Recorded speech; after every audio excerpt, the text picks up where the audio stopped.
3 দিন আগে আমাদেরকে বলতেছে, আগে পড়তাম এতে অ্যাপেল, বিতে বল, সিতে ক্যাট, এরকম করে পড়তে পড়তে এই স্টেজে পড়তাম হেন, অথবা কি পড়ছেন এই স্টেজ, হ্যানই তো পড়ছি আমরা, মুরগি। এখন নতুন করে বলতেছেন না না, হর্স পড়া যাবে না, হ্যান্ড পড়া যাবে না, এখন এই স্টে পড়তে হবে হ্যান্ড ওয়াশ। শুনছেন না আপনারা? কেন হ্যান্ড ওয়াশ পড়তে হবে? কারণ করোনা কালীন চলতেছে।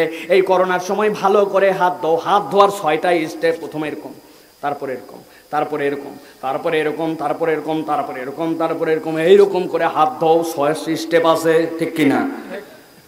একটা লোক দারুণ করে হাত ধুইছে, ওরে হাত ধোয়া ধুয়ে টুয়ে একদম ক্লিয়ার, হাতের মধ্যে কোনো ভাইরাস নাই, কিছু নাই। 40 সেকেন্ড ধরে ঘুয়ে ধুয়ে শেষ। কিন্তু খানিকক্ষণ পরে নাকের গোড়া চুলকাইছে একটু, মুখ তো ধুইছিল না, আবার ভাইরাস হাতে আসছে কিনা? কথাই বলেন না যে আপনারা,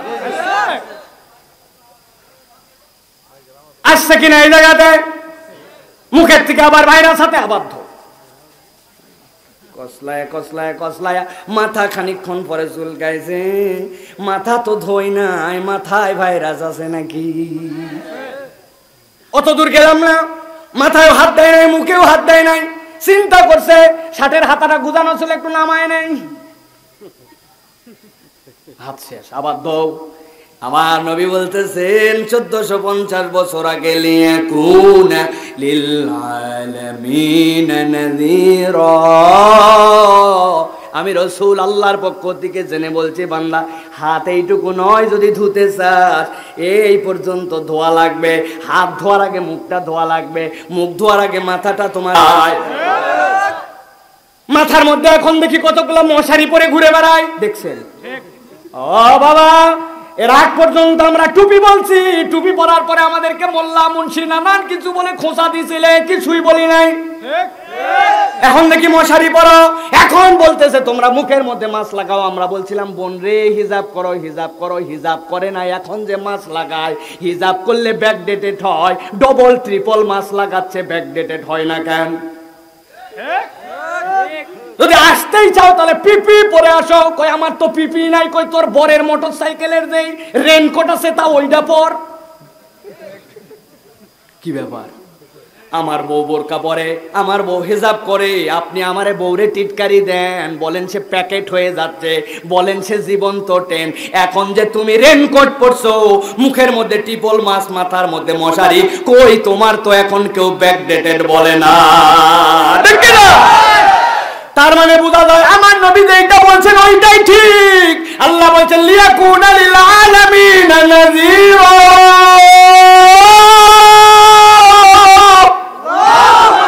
ও দুনিয়ার মানুষ বুঝে নাও, বুঝে নাও, আমি রব্বুল আমিন তোমাদের রাসূলকে এমনি এমনি পাঠাই নাই, এমনি এমনি তাবারক শব্দ ব্যবহার করি নাই। বুঝতে পারতেছেন এখন? আল্লাহ জানতেন তো এই সময় নাকি যে এখন কি অবস্থা হবে? নবী কি জানতেন নাকি? কিন্তু নবীকে আল্লাহ রাব্বুল আমিন এই শিক্ষা দিয়ে দিয়েছেন। আল্লাহ বলছেন আপনার প্রতি এমন বিস্ময়কর কিছু দিলাম, এই জন্য আল্লাহ বলছেন তাবারক শব্দটা ব্যবহার করলাম। উদাহরণ দিতে থাকলে অন্তত ঘন্টা দেড়েক দেওয়া যাবে। সংক্ষেপ করে দিচ্ছে আলোচনা। আল্লাহ রাব্বুল আমিন এরপরে সর্বশেষ বলছেন রাসূলের শানে, চতুর্থ আয়াত। ভালো করে শুনেন তো, এই আয়াতটার আগে শুনেছেন কিনা?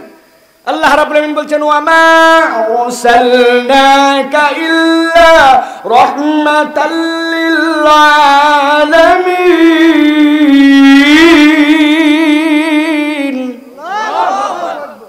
হে রাসূল, আপনাকে দুনিয়ার মানুষের জন্য আমি কি জন্য পাঠালাম? পাঠাইছি এই জন্য আপনি হচ্ছেন তাবৎ দুনিয়ার মানুষের জন্য রহমত। কি আল্লাহর নবী? জোরে বলেন। আল্লাহর নবীকে বলছেন আল্লাহ তাবৎ পৃথিবীর জন্য রহমতকে গড়গড়া আয়াত হুজুর এই কতবার শুনছি আমরা। দেখেন তো আমি যেভাবে বলি এইভাবে শুনছেন নাকি? একটু কল্পনা করে শোনেন তো একটু। আল্লাহ রাব্বুল আমিন বলছেন ওয়া আরসালনাকা, আপনাকে আমি প্রেরণ করি নাই। হ্যাঁ প্রেরণ করেছি, কি জন্য? রাহমাতাল লিল আলামিন, আপনাকে আমি জগৎবাসীর জন্য রহমত করে প্রেরণ করলাম। দুনিয়ার সব মানুষের জন্য রহমত। এই আয়াতের ব্যাখ্যাটা কি? এই ব্যাখ্যাটা বুঝতে হলে প্রথম সূরার মধ্যে আপনাকে একটু যেতে হবে। কোরআন আপনি খুলে ফেলছেন, খোলার সাথে সাথে আল্লাহ বলছেন এক্ষুনি তুমি বলো আলহামদুলিল্লাহি রাব্বিল আলামিন।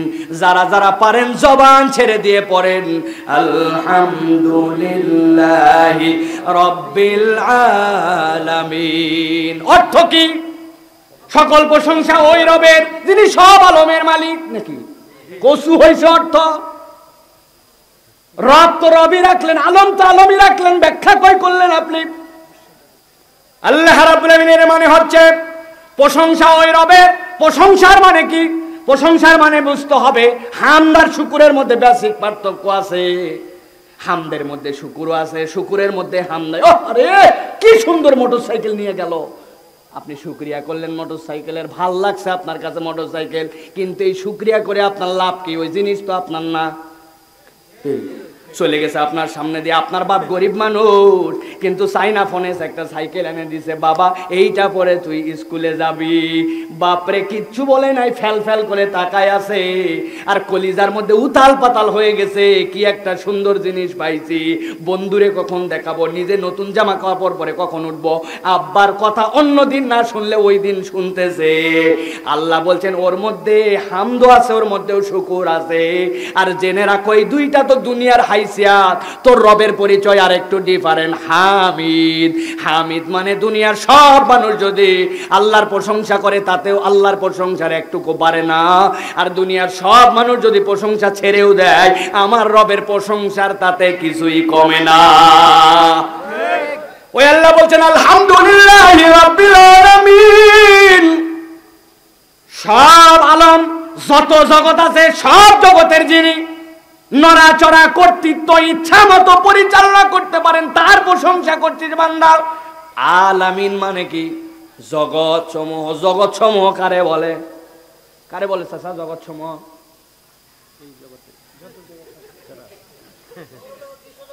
শোনেন ভালো করে, একটু ছোট্ট একটু সংজ্ঞা দেয়, মাত্র 1.5 মিনিট শুনতেছেন। বলেন তো আপনাদের জানা জিনিস ধরি কঠিন নয়, দুনিয়ার তুলনায় সূর্য কত লক্ষ গুণ বড়। দুনিয়ার থেকে সূর্য যে আমরা আসি, সর্বোচ্চ তাপমাত্রা বাংলাদেশের রেকর্ড কত? সর্বোচ্চ তাপমাত্রা 49 ডিগ্রি বাংলাদেশের রেকর্ড। এর উপরে উঠে নাই এখন পর্যন্ত। সৌদি আরবে আমরা 65 পর্যন্ত পাইছি, 66ও পাওয়া গেছে। নাকের মাথা আমার ফাইটে রক্ত পড়তে শুরু করছে, এইরকম গরম। এখন বলেন তো এই দুনিয়ায় আসতেছে 67, 68, ধরেন 100। এবার জিজ্ঞাসা করি ওই সূর্য যে কেন্দ্র, ওই কেন্দ্রের মধ্যে সূর্যের তাপমাত্রা কত?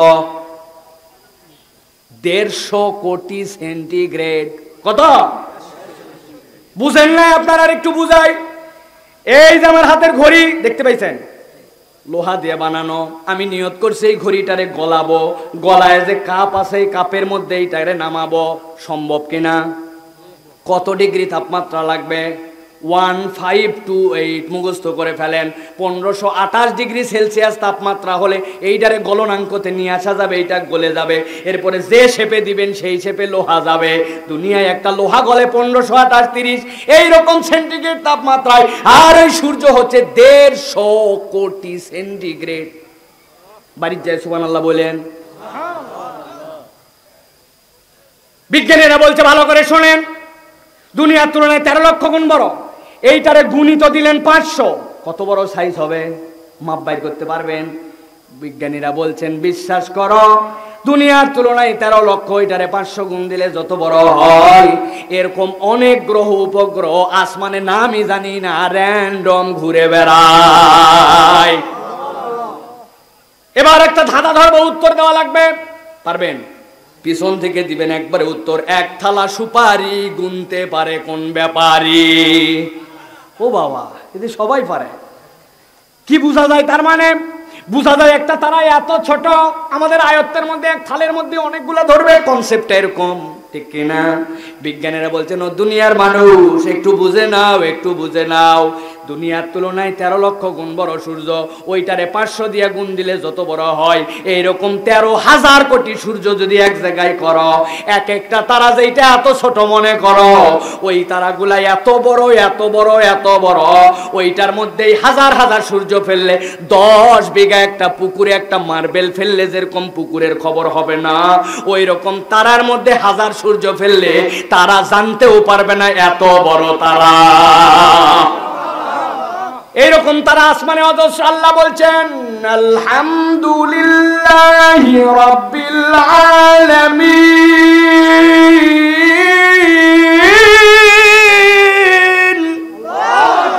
দুনিয়ার মানুষ একটু বুঝ বান্দা বুঝ, তোর রব কত কত আলম।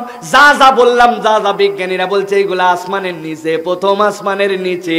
আল্লাহ বলছেন আল্লাহু রব্বুস সাবা সামাওয়াত, তোর রবের কোন 7টা আসমান 7টা জমিনের মালিক বান্দা। কল্পনা করে দেখ কোন রবের তুই হামদ করতেছিস। ওই আল্লাহ বলছেন ওয়া মা আরসালনাকা ইল্লা রাহমাতাল লিল আলামিন। আমি আল্লাহ যত বড় আলম, যতগুলা আলমের জন্য রব, হে রাসূল আপনাকে অতগুলা আলমের জন্য রহমত করে পাঠাইছি। সুবহানাল্লাহ। বুঝে নেন বান্দা, ওমা আরসালনাকা ইল্লা রাহমাতাল লিল আলামিন। বুঝছেন আমার নবীকে? জিজ্ঞাসা করবেন হুজুর, নবীজি যখন বেঁচে ছিলেন তখন তো তিনি রহমত ছিলেন, কিন্তু নবী তো এখন নাই, নবী তো এখন দুনিয়ার থেকে চলে গেছেন, তারপরেও কেমন করে তিনি আমাদের জন্য রহমত? জিজ্ঞাসা থাকবে কিনা? সাহাবী আসি, ইয়া রাসূলুল্লাহ কি হয়েছে বাবা, তোমার চোখ এরকম করে ধরছো কেন?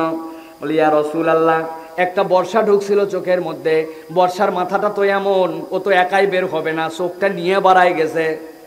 আহা, আল্লাহ নবী হাত দিয়ে ধরছেন, ধরে আস্তে করে চোখটা সাহাবীর চোখের মধ্যে ঢুকায় দিয়েছেন, মুখের থেকে একটু থুতু দিয়ে আস্তে করে লাগায় দিয়েছেন।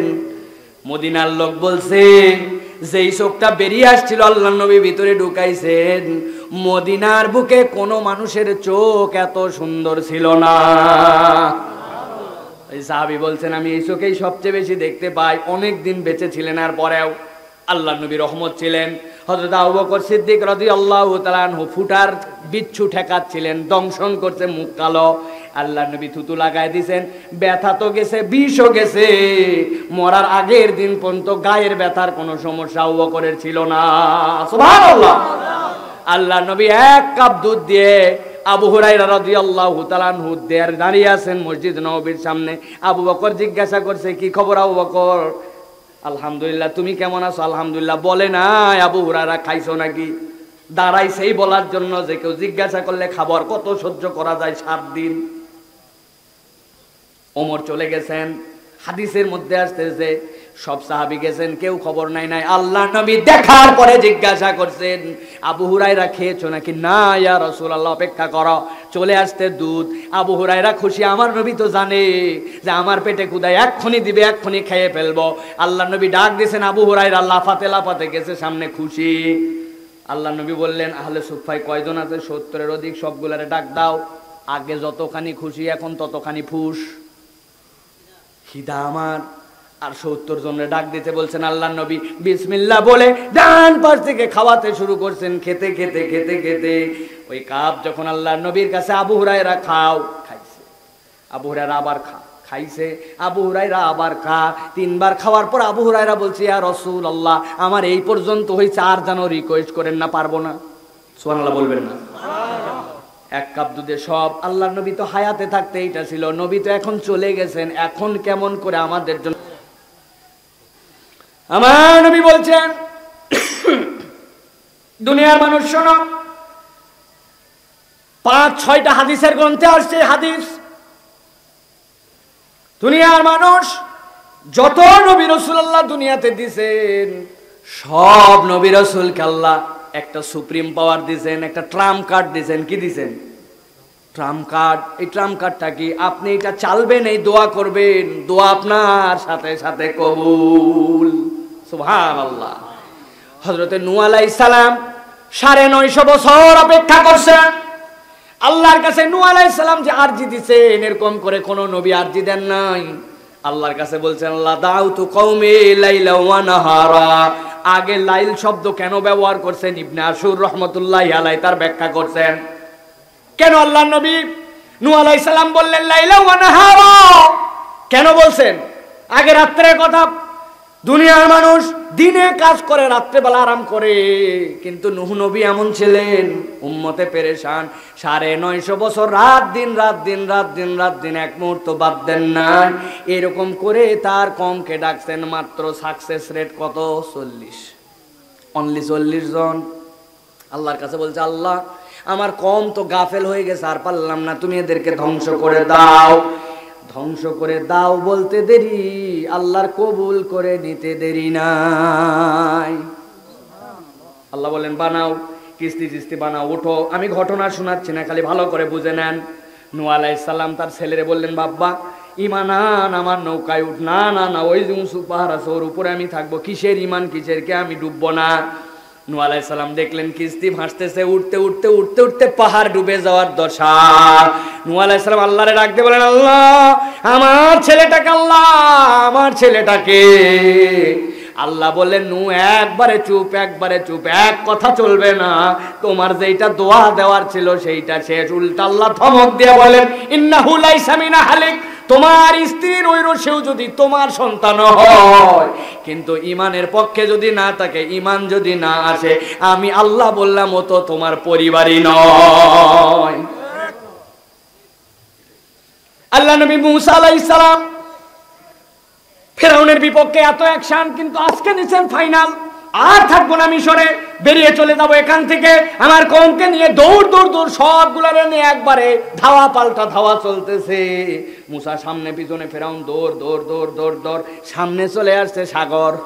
কই যাব আল্লাহ, এতদিন বিচ্ছিন্ন ছিলাম, এখন সবগুলারে জড়ো করা পাইছে, এখন একটা করে সাইজ করে দিবে। আল্লাহ তুমি আমারে বাঁচাও, আমার কম রে দোয়া দিয়া দিলাম, আমার ফাইনাল দোয়া পার করে দাও। আল্লাহ বলেন কবুল। মার বাড়ি বাড়ার সাথে 12টা রাস্তা হয়ে গেছে। মূসা আলাইহিস সালাম ওই পারে চলে গেছে। মূসার কম ছিল বড় 13 নম্বর 1। কয় নম্বর? পৃথিবীর সবচেয়ে 13 বনি ইসরাইল। ওই পারে ওই পিছনে ঘুরছে, ঘুরে বললো মূসা বুঝলাম না। তো কি বুঝলে না? পার করছো ভালো কথা, এপারে আসছি ভালো কথা, কিন্তু তুমি যে রাস্তা বানাই আইছো দেখি ওই রাস্তা দিয়েই তো ফেরাউনও আসে, ওইটারে ঠেকাও। চিন্তা করছে কি জিনিস ওরা। মূসা আলাইহিস সালামের কোনো সময় শান্তি পেতে দেয় না। একটা আয়াত আপনারা শোনেন, হুজুররা আমরা সব সময় বলি, ওই আয়াত সাধারণ মানুষের জন্য আসে নাই। ওই আয়াতটা শানে নুজুল পড়ে দেখেন, ওই 13 লোক যারা ঘুরে বলছিল মূসা ওই রাস্তা বানাইছো, পার করছো ভালো কথা, কিন্তু ওই রাস্তা দিয়েই তো আসতেছে, ওইটা ঠেকাও। মূসা আলাইহিস সালাম এই কথা বলার সাথে সাথে আল্লাহ আয়াত নাযিল করছেন উম্মতে মুহাম্মাদের জন্য। আল্লাহ দিয়ে দিয়েছেন লা ইন শাকারতুম লা আযীদান্নাকুম ওয়া লা ইন কাফারতুম ইন্না আযাবি লাশাদীদ। শানে নুজুল খুলে দেখেন, ওই বিজয় দেওয়ার পরে আল্লাহ ওদেরকে ধমক দিয়ে বলছেন শুকরিয়া যদি করিস বাড়াই দিব, নয়তো কিন্তু কপালে খারাপ আছে। মূসা তো বেকায়দায় আল্লাহ পার করছি ভালো কথা, এখন ফেরাউন তো সত্যি আসতেছে, ঠেকাও। আল্লাহ বলেন চুপ, দোয়া শেষ। তুমি পার করার দোয়া করছো, বন্ধ করার দোয়ার ক্রেডিট তোমার আর নাই। আমার আল্লাহ নিজের দয়া এরপরে ফেরাউনকে নাস্তানাবুদ করে দিয়েছেন। সব নবীর দোয়া শেষ, আমার নবী কেমন করে রহমত রে ভাই। আল্লাহ নবী বলছেন আমি দোয়া করি নাই, দোয়া করার পরিবেশ তৈরি হয়েছিল অনেকবার, কিন্তু আমি করি নাই। ফেরেশতারা আমারে সাপোর্ট পর্যন্ত দিয়েছে, করেন খালি করেন। আপনাদের কাছে জিজ্ঞাসা করি মুরব্বীরা, আপনারা কেউ কি খরম দেখছেন ভাই? খরম কেমন খরম হয়? কাঠের, একটা নখের মধ্যে খালি একটা গুটলি। কি চাচা আপনাদের কাছে জিজ্ঞাসা করে বলেন তো, খরম নিয়ে কাদার মধ্যে যদি যান, বিভিন্ন জায়গায় যান, খরম ছুটে আলাদা হবে, পা ছুটে আলাদা হবে। খরমের লেগে থাকার কথা না পায়ের সাথে, কারণ স্যান্ডেল ফিতা আপনি শুজ এরকম কেটস পরেন, ওইটা এরকম নয়, তাই তো। কিন্তু তায়েফের ঘটনা কতবার শুনছি, আর একটুখানিও মনের মধ্যেও ভাবি নাই আহারে নবীর খরমের সাথে নাকি পা আটকায় গেছিল। একটু কল্পনা করেন, একটা মাত্র নখ থাকে, তার মধ্যে খরম পড়া, কি পরিমাণ রক্তপাত হতে হবে, কি পরিমাণ ব্যথা দিছে। আল্লাহর নবীর খরম আটকাইছে পায়ের মধ্যে, কি পরিমাণ ব্লিডিং, কি পরিমাণ কষ্ট, কল্পনা করেন একবার। ফেরেশতারা সহ্য করতে পারে নাই। ফেরেশতারা আসছে মালাইকুল জাবাল, আপনি শুধু বলে দেখেন নাস্তানাবুদ করব। না না না, আমি ধ্বংস করতে আসি নাই। এরপরে এমন কম আসবে যারা আমার উম্মত হবে, আমি তো মারতে আসি নাই। আল্লাহ নবী একবারও দোয়া করেন নাই, ওই দোয়াকে আল্লাহ নবী রিজার্ভ করে রাখছেন। আল্লাহ নবী বলছেন বিচারের ময়দানে হাসরের পরে বান্দা যখন ফুলসিরাত পার করে যাবে, আমি আল্লাহর কাছে আমার শাফাতের সেই মর্যাদা নিয়ে দাঁড়াবো। আল্লাহর কাছে আমি রব্বুল আমিনের কাছে বলে দিব, আল্লাহ দুনিয়ার বুকে তুমি আমাকে আরেকটা নিয়ামতের কথা বলেছো, ওয়ালা সাউফা ইউতিকা রাব্বুকা ফাতারদা, আপনারা এমন দোয়া দিব আপনি খুশি হয়ে যাবেন।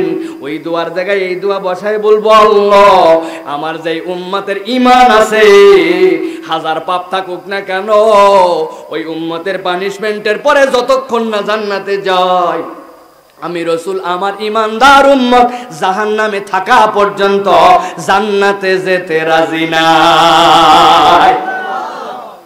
وما أرسلناك إلا رحمة للعالمين।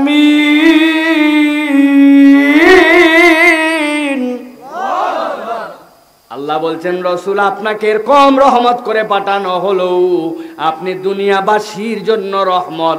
আজকে সেই নবীর উম্মত এমন হইছে, রহমত নবী তো চিনা দূরের কথা, সেই নবীর একটা সুন্নত মানতেও আমাদের ভালো লাগে না। আমি যখন মরে যাব, আমার চাচা যখন এই যে চাচা ইন্তেকাল করবো, ওসিয়ত করে দেবো, আমার মেহেরবানি করে কবরে যাওয়ার সময় আমার কপালের মধ্যে দিয়ে একটা পাগড়ি ফেঁসাই দিও, আর আমার জুব্বা একটা পরায় কবরে দিও। রাজি? রাজি না? কেন ভাই আপনাদের মনে তো কষা কেন? কি হবে দিলে? একটু পাগড়ি নবীর সুন্নত পরে কবরে যেতে দিতেছে, কি সমস্যা? একটু জুব্বা পরা দিলে কি সমস্যা? বললেন হুজুর এই সকল আবেগ আলগা মারেন না আপনি, এটা নবীজির দেওয়া তরিকা নয়। নবীজি যেমনে কবরে বসাতে বলছেন ওই রকম করে পাঠাতে হবে। উনি যতই হুজুর হোক আর যতই নসিহত করুক, এটা মানতে রাজি নাই, ঠিক না? তাহলে যেই নবীর তরিকায় আপনি কবরে উতারে নামাতে রাজি নাই, সেই মানুষটাই দুনিয়াতে কোনো জায়গায় নবী নাই, নবী নাই, নবী নাই। কেমনে তাহলে নবুয়তের দাবি করি আমরা? কেমনে দাবি করেন? আপনার সাথে কবরের মধ্যে আপনার টুপি যাবে, পাগড়ি, আপনার কোন রকম বাহ্যিক সুন্নত কিচ্ছু যাবে না, একমাত্র এই দাড়িখানা কবরের মধ্যে যাবে, ঠিক না? ভালো করে বিচার করে দেখেন। হাদিসের মধ্যে আসছে মান নাবিয়ুকা, আরেকটা রিওয়ায়াতের মধ্যে আসছে মান হাযার রাজুলুল্লাযী বুইসা ফি কবরি। এই লোকটারে দেখতে পান নাকি? দেখেন তো, চিনেন নাকি? ইমোতে কল আসছে, আপনার বউর সাথে আপনি কথা বলেন বিদেশ থেকে, আমার নবীরে কি দেখানো কঠিন নাকি? দেখো তো চিনো কিনা? বাবা আমার নবীর এত সুন্দর দাড়ি, মুবারক দাড়ি, এত সুন্দর চেহারা, আপনারে যাওয়ার পরে দেখা যাবে আপনি পুরা সাফফান সাফফা সলসলা, নবীর সাথে মিলল? মিলল? কত ভাবে আর বুঝাবো, বোঝেন তো আপনারা। আমি আপনাদের কাছে করজোরে অনুরোধ করি ভাই, আপনারা আমি এত বড় দাড়ি রাখতে বলতেছি না, আপনারা অনুরোধ দিয়ে গেলাম, আপনি দাড়ি কাটাটা বন্ধ করেন, দাড়ি চাষাটা বন্ধ করে একটু রাখেন। যা গুনাহ হয় আমি দেখবনি পরে, যেই না একটু রেখে দিবেন, আল্লাহ অল্প দিনের মধ্যে আপনার মধ্যে বুঝ দিবে, এটা সারা লাগে, আস্তে আস্তে বড় হতে হতে হয়ে যাবে। আপনি কাটা বাদ দেন অন্তত পক্ষে এই ফরজ তরক, তাহলে আপনার গুনাহটা বাঁচবে। যাদের দাড়ি আছে তারা মনে করছে হুজুর এতদিন পরে একটা ইঞ্জেকশন চলিতেছে, তাই না? অমুক বন্ধুর দিকে নজর চলে গেছে, তমুকের দিকে মন চলে গেছে। দাড়ি নাই যাদের, আমাদের আছে। এবার আসেন তো, এবার দাড়ি আলাদের জন্য কি আছে? আপনাদের এলাকায় মুদিখানার দোকান আছে? আছে। মসুরের ডাল পাওয়া যায়, 3 ধরনের মসুরের ডাল মুদিখানায় দেখা যায়। দেশি চিকন 110 টাকা, দেশি মোটা 90 টাকা, ইন্ডিয়ান একটা আছে 70 টাকা। এত বড় দাড়িওয়ালা দোকানদার চিন্তা করছে 110 টাকার ডাল বেচে তো অত লাভ হয় না, কেমনে এটা বাড়ানো যায়। দোকানের শাটার রাত্রেবেলা বন্ধ করার আগে নামায় কর্মচারীরা বলছে ওই যে মোটা দানার যে 10 কেজি আছে, এই 40 কেজির বস্তার মধ্যে মিশ দেয়। কয় নম্বরটায়? 1 নম্বরটায় মিশ দিয়ে এখন কেজি প্রতি পড়তা হবে 40 টাকা। পরের দিন গোসল করে দোকানে চলে আসে, দোকান খুলছে, দাড়িটা ঘন, দাড়ির মধ্যে পানি আছে, দাড়ি ঝাড়তেছে। দাড়ি ঝাড়তে ঝাড়তে এক কাস্টমার সামনে হাজির, বাবা মসুরের ডাল আছে নাকি? 1 নম্বরটা এই যে ওই যে কত করে? তো দাড়ির ঝাড়ার ভাব দেখে চিন্তা করছে যে ভেজালের দুনিয়া, নিতে চাইছিলাম 1 কেজি, দেন তো ভাই 2.5 কেজি। 2.5 কেজি ডাল নিয়ে চলে গেছে। ওই লোক কবরে চলে গেছে, মরে গেছে। মান হাদার রাজুলুল্লাযী বুইসা ফি কবরি, চিনো নাকি? নবী দেখবেন বাবা বাবা এত বড় বড় দাড়ি, আমার নবীরও দাড়ি, ওরও দাড়ি, বলবে আয় বুকে আয়। নাকি আল্লাহ নবী বলবে এটারে ডবল বাটাম দেওয়ার ব্যবস্থা করো, ঠিক কি না? নবীর সুন্নাত মানেন না আপনি, আবার মানলেও সেইটারে এমন জায়গায় অ্যাপ্লাই করেন ক্রিটিসাইজ হয় কি না? এই জন্য বুঝে সুঝে চলতে হবে। মধ্যের একদল এখন খুশি, ওরা বলতেছে হুজুর এই জন্যই তো আমরা এখন এগুলা পালন করি না, আগে মানুষ ভালো হয়ে নেই তারপরে এগুলা করব, আছে না? এটা হচ্ছে ধান্দাবাজ শ্রেণী। কি বাজ? আমি সব জায়গায় এই কথাটা বলি, হুজুর দেখলেই প্রশ্ন আছে, ডাক্তার দেখলেই রোগ আছে, আছে না? ডাক্তার পাইছে 1 মাস আগের রোগ, তখন বলছে ভালো হয়ে গেছে, তাও মনে পড়ছে একটা, মনে করে ডাক্তাররে বলবে। আর হুজুর পাইলে একটা প্রশ্ন করবে নাই? আরে ঘাটে প্রশ্ন করছে আমারে, ওই যে পাটুরিয়া দৌলদিয়া ঘাটে, হুজুর বেয়াদবি নিবেন? ওই হুজুর আমাদের যদি বাই বাতাস বের হয় তাহলে কি ওযু যায়? হ্যাঁ যায়। প্রশ্ন তো সেটা না হুজুর, সেটা তো জানি, কিন্তু জিজ্ঞাসা হচ্ছে কারো যদি বাই বাতাস বের হয় ওযু গেলে ওযু করা লাগে, উভয় হাত ধোয়া লাগে, মুখ ধোয়া লাগে, মাথা মসে, পা ধোয়া লাগে, কিন্তু জিজ্ঞাসা হচ্ছে হুজুর যে এই দিক দিয়ে বাতাস গেল এই জায়গায় যে ধোয়া লাগলো না, প্রশ্ন আছে কিনা? প্রশ্ন আছে হুজুর দেখলে একটা। একজন এসে বলছে হুজুর সিরিয়াস প্রশ্ন, উত্তর দেওয়াই লাগবে। আলোচনা একদম শেষের দিকে, বিদায় নিয়ে নিব, তার আগে বলি ভালো করে বুঝে নেন। বলছে হুজুর একটা লোক নামাজ পড়ে, রোজা রাখে, কিন্তু এত মুখ খারাপ, এত আচরণ খারাপ, ঘুষও খায়, বদমাইশিও করে, এক লোক। আরেক লোক হুজুর নামাজ পড়ে না, রোজা রাখে না, কিন্তু লোকটার ব্যবহার এত ভালো, এত দানবী, যে যায় তারই খালি দান করে আর জনসেবা। এই 2 ব্যক্তির মধ্যে কে ভালো? উত্তর দেওয়াই লাগবে। আমি বললাম 30 সেকেন্ড। কয় সেকেন্ড? কই হুজুর কমন পড়ছে নাকি? আমি বললাম কমন মানে কি বেটা, শুনে যা কি বলি শোন। কি হুজুর বলেন তো 30 সেকেন্ডে? বললাম তোর সামনে একটা ব্ল্যাকবোর্ড, তাকাইছিস? হ্যাঁ। এই জায়গায় একটা শূন্য লেখতো, কত? শূন্য। আরেকটা লেখ, কত? শূন্য। আরেকটা কন্যা, আরেকটা, আরেকটা, আরেকটা, 1 লক্ষ শূন্য, কত? শূন্য। হঠাৎ করে একটা 1 এর মধ্যে দিছিস, এখন বাম দিকে আছে একটা শূন্য, কত? 10। বাহ বাহ বাহ বাহ বাহ, দারুণ ব্যাপার। বামে শূন্য দিলে 10 হয়। বামে ডবল শূন্য, কত? 3টা শূন্য, 1 লাখ শূন্য বামে। হঠাৎ করে ডান পাশে একটা শূন্য পড়ছে, এখন কত? 2টা পড়ছে, কত? 3টা পড়ছে, কত? ও মুসলমান ভালো করে বুঝে নাও, দুনিয়ার ধানাই পানাই যুক্তি দিয়ে চলবে না। তোমার আমার আমলনামার মধ্যে নবীর সুন্নাত, নামাজ, ঈমান এইগুলা হচ্ছে এক। এইটা যদি কেউ মজবুত করতে পারে, কিছু না থাকলেও তার কিছু আছে। কিন্তু যার কপালে এক নাই, দুনিয়ায় তুমি ফাটাই ফেলো না কেন, আল্লাহর কাছে 5 পয়সার তার মূল্য নাই। এই জন্য মুসলমান ভালো করে বুঝতে হবে, আপনার মুখের দাড়ি, আপনার নবীর সুন্নাত, আপনার সালাত আপনাকে বাঁচাবে, আল্লাহর কথা নির্ভুল। আল্লাহ বলেন ইন্নাস সালাতা তানহা আনিল ফাহশাই ওয়াল মুনকার। আল্লাহর নবীর সুন্নাত আপনাকে হেফাজত করবে। যুবকদের জন্য একটা পরামর্শ দিয়ে যাই, যেই যুবকেরা বিয়ে করো না ভাই, এখন একটু হাতটা তোলো তো, কারা বিয়ে করো নাই? টান টান করে তোলো। মাশাআল্লাহ, অনেক পরিমাণ আছে, হাত নামান। আপনাদের কি সুন্দর একটা বউ চান? চান? একটা টিপস দিয়ে যাব, একদম 100% গ্যারান্টি। আমি আলোচনা শেষ করার পরে যারা যারা চান 200 টাকা করে দিয়ে পরামর্শটা নিয়ে যাবেন। হুজুর হইলো নাকি? আন্দাজ লাগবে না আমার সুন্দর বউ, থন আপনার পরামর্শ। যদি সুন্দর বউ চাও, মুখের দাড়ি এত বড় করে ছেড়ে দাও, যত বড় যায় যাক, গোপ ছোট করে রাখো।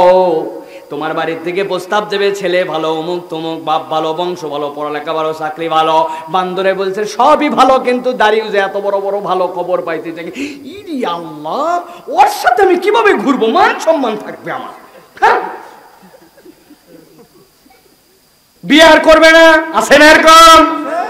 আপনি বুঝবেন আপনার কপাল ভালো, কপাল ভালো, কপাল ভালো। আল্লাহ নবীর সুন্নাত যে পছন্দ করে নাই, ওর টাকা থাক, পয়সা থাক, ইজ্জত থাক, সৌন্দর্য থাক, ওরে নিয়ে আর যাই হোক আপনার দিনদারিতে পূর্ণতা আসতে পারে না। আর যদি এরকম মেয়ে হয় যার কাছে খবর গেছে সবই আছে কিন্তু দাড়িটাও বড়, ওই মেয়ে বলবে আলহামদুলিল্লাহ, আমি তো এরকম ছেলেই খুঁজছিলাম, ওর দাড়ি ওরে অনেক কিছু থেকে হেফাজত করবে। আজান হয়ে গেছে মসজিদে, আরো একজন নামাজে যায় না, ও মসজিদের ধারে যে দাড়ি নাই ও ওরে নসিহত করে, এত বড় দাড়ি রেখে নামাজের সময় বাইরে কে। চিন্তা করছেন? ওর নিজের জামাতের খবর নাই, দাড়িওয়ালারে ঠেলে। সিগারেট কিনতে গেছে দোকানে, দোকানদার জিজ্ঞাসা করে এটা তোর জন্য না কার জন্য, এত বড় দাড়ি নিয়ে তুই কিনতে আসছিস জন্য বিড়ি, যা হট। কে? ও দোকানে বেচে কিন্তু দাড়িওয়ালারে দিতে চায় না।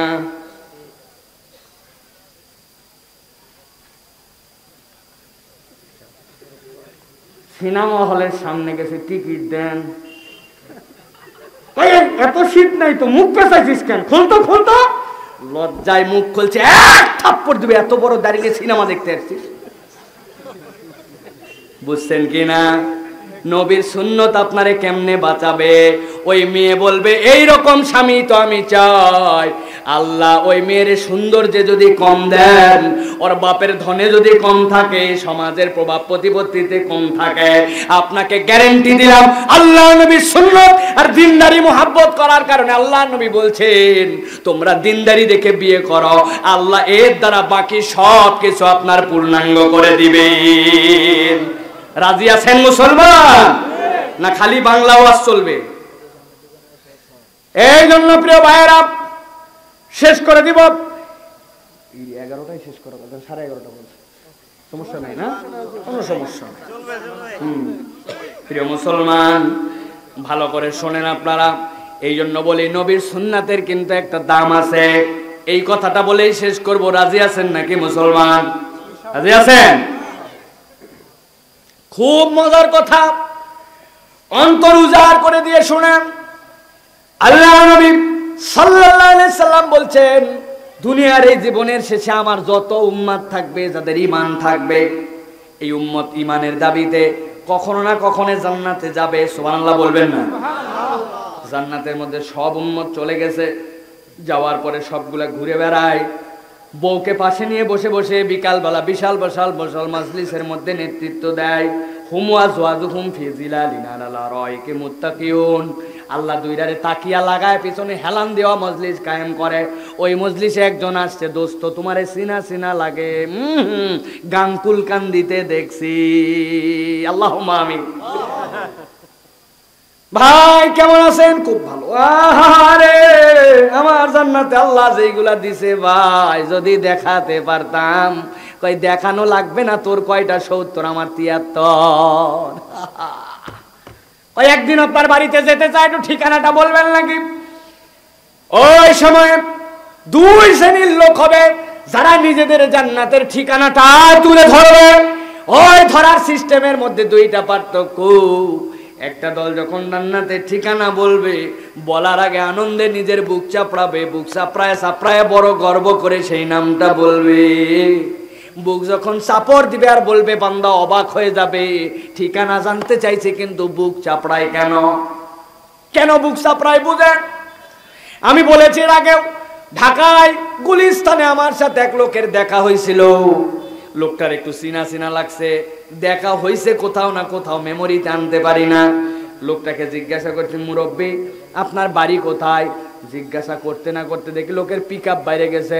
বলে আমার বাড়ি যেমন তেমন জায়গায় নাকি, সাবেক রাষ্ট্রপতি ওর বাড়িতে ঢুকবে আর আমার বাড়িতে পা না দিয়ে ঢুকতে পারে নাকি? মানে কি? আমার বাড়ি হচ্ছে রংপুরে এরশাদ সাহেবের বাড়ির ধারে। বাবা কি ভাব! বললো আপনি ঢাকায় কি করেন? ভ্যান চালাই। আরেকজনের সাথে ফেরিতে দেখা, একবার নাই লোকরা আমি অনেকবার দেখছি। জিজ্ঞাসা করলাম, মুরব্বী আপনারে খুব চিনা চিনা লাগতেছে। বলতে চিনারি কথা। আমি বললাম কেন চাচা আপনার বাড়ি কোন জায়গায়? কই সাবেক স্বরাষ্ট্রমন্ত্রী ওর বাড়িতে যাবে আর ওর গাড়ির ধুলা সাউন্ড আমার বাড়িতে যাবে না, হতে পারে নাকি? বিরাট ব্যাপার। বুঝলাম চাচা কোথায়? কয় সাবেক স্বরাষ্ট্রমন্ত্রী ছিল নাসিম সাহেব, সিরাজগঞ্জে আমার বাড়ি। আমি বললাম চাচা আপনি ফেরিতে কি করেন? ভিক্ষা করি। ভাবটা কিন্তু কত বড়। দুনিয়ার মানুষ কিন্তু এরকম ভাব নেয়, অমুক মসজিদের ধারে বাড়ি আমার, অমুক বিশ্ববিদ্যালয়ের ধারে বাড়ি আমার, অমুক লিডারের ধারে বাড়ি আমার, বলে কিনা? আল্লাহ নবী বলছেন ও দুনিয়ার মানুষ, ওই জান্নাতের মধ্যে যারা আল্লাহ নবীর কাছে ওই দিন যাওয়ার পরে এক জান্নাতে আরেক জান্নাতের পরিচয় দেওয়ার সময় বুকে বাড়ি দিবে, তারা কারা জানো নাকি? আমার নবী সহজ একটা হাদিস বলেছেন তাদের জন্য, মান আহাব্বা সুন্নতি ফাকাদ আহাব্বানি ওয়া মান আহাব্বানি কানা মাই ফিল জান্নাহ। ও আমার উম্মত শুনে রাখো রে, তোমার সামনে হাজার মত, হাজার পথ, হাজার তরিকা, হাজার ধরনের সিস্টেম থাকবে, সব তরিকা, সব টিটকারি, সব কিছুকে উপেক্ষা করে তুমি যদি নবীজির তরিকায় সুন্নতটাকে গ্রহণ করে নিতে পারো, আল্লাহ নবী বলছেন আমার হাজার বছর পরে আসো না কেন, হাজার হাজার বছর পরে আসো না কেন, তোমার সুন্নতের প্রেম আমি জীবন্ত রাসূলকে ভালোবাসার মর্যাদা দিয়ে দিবে। এরপর আল্লাহ নবী বলছেন ওয়া মান হাব্বানি কানা মাই ফিল জান্নাহ। ও দুনিয়ার মানুষ শুনে রাখো, তাকাও তাকাও, সাহাবীদেরকে আল্লাহ নবী এরকম করে নখ বের করে দিয়ে বলছেন, বলো তো এই দুই নখের মধ্যে পার্থক্য কত দূর পাশাপাশি? ইয়া রাসূলুল্লাহ। আল্লাহ নবী বলছেন ও আমার সাহাবীরা শোনো, দুনিয়ার মানুষকে এই পয়গামটা জানাই দিয়ে রেখো, যারা আমি নবীর সুন্নতকে ভালোবাসবে তারা আমাকে ভালোবাসলো। আর ওই জান্নাতের মধ্যে যখন এক জান্নাতি আরেক জান্নাতীর জিজ্ঞাসা করবে, ও জান্নাতি ভাই কোথায় তোমার বাড়ি, একটু বলবে নাকি বেড়াতে যাব? ও বুকের মধ্যে বাড়ি দিয়ে বলবে, এত বড় জান্নাতে কোথায় ঠিকানা বলবো ভাই, কেবল একটা কথা বলি, আমার নবীকে আল্লাহ রাব্বুল আমিন জান্নাতে যে বাড়িটা দিয়েছেন, আমার বাড়িটা আমার নবীর বাড়ির ধারেই খুঁজে নিও। সুবহানাল্লাহ। তাহলে কি নবীজি সাল্লাল্লাহু আলাইহি সাল্লামের সুন্নাত আমরা মানবো না ছাড়বো? রাজি তো? বুঝে সুঝে তো? খালি দাড়ি টুপিতেই সুন্নাত সীমাবদ্ধ নয়, আমাদের আরো সুন্নাত আছে, রসুলের খুলুকে সুন্নাত আছে, আচরণের সুন্নাত আছে, স্ত্রীদের সাথে সুন্নাত আছে, বাচ্চাদের সাথে সুন্নাত আছে, নেতা হলে আপনার অধীনস্থদের ব্যাপারে আপনার সুন্নাত আছে। সব সুন্নাতের সমন্বয়ে আমাদের জীবন গঠন করতে হবে। আল্লাহ আমাদেরকে তৌফিক দান করুক, বলেন আল্লাহুম্মা আমিন। আল্লাহ রাব্বুল আমিন মেহেরবানি করে এই সকল মানুষগুলোকে একত্রিত করে রসুলের যে মহাব্বত, রসুলের যে সুন্নাত বুঝা এবং রসুলকে মানার যে ফাউন্ডেশন বলা হলো, এর উপরে পূর্ণাঙ্গ ঈমান এনে আমাদেরকে এক জান্নাতে একটু থাকার অ্যারেঞ্জ করে দেন, বলেন আল্লাহুম্মা আমিন। ওয়া আখির দাওয়ানা আলহামদুলিল্লাহি রাব্বিল আলামিন। সুবহানাকাল্লাহুম্মা